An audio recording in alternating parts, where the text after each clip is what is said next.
مفتی احمد الرحمان صاحب رحمۃ اللہ علیہ حضرت امیر صاحب کے استاد، جنہوں نے تربیت کی بچوں کی طرح پالا حضرت امیر صاحب، اور جہاد پر سب سے پہلے انہوں نے بھیجا تھا. یہ سارا حضرت امیر صاحب کے جہاد کی طرف لگانے والے وہی شخص. یہ وہی تربیتوں کے اثر ہوتے ہیں نا، آگے جہاں سے انسان کچھ حاصل کرتا ہے تو آگے ویسے چلتا. یہاں کراچی میں بنوری ٹاؤن کے باہر فوج کا ہوتا، انہوں نے کہا کہ ان کا جلوس نہیں گزرنے دیں گے محرم کا. تو وہ فوج آ گئی کہ ہم جلوس گزروائیں گے. مفتی صاحب باہر نکل گئے طلبہ کو لے کے، اور گریبان کھول کے اس کے سامنے کھڑے ہوئے. تو وہ کرنل نے ایک لکیر لگائی زمین پر، اس کے گواہ آج بھی سینکڑوں طلبہ ان کے شاگرد موجود. لکیر لگائی، کہا مفتی صاحب اس لکیر سے آگے نہیں بڑھیں گے آپ، انہیں گولی چلانے کا آرڈر دے چکا ہوں. تو مفتی صاحب چل کے اس لکیر سے آگے جا کے کھڑے ہو گئے.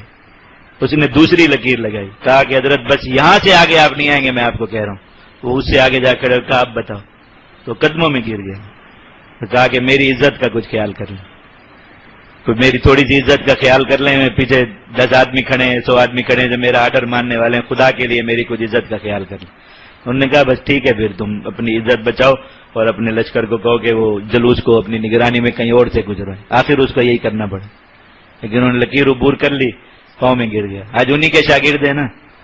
ایک لکیر آپ لگاتے ہیں، ایک باڑ آپ لگاتے ہیں، تو اس باڑ سے آگے کھڑی نظر آتی ہے جیسے محمد الحمدللہ. اور پھر ایک دن انشاءاللہ قدموں پہ گریں گے کہ خدا کے لیے کچھ ہماری عزت کا تھوڑا سا خیال کریں.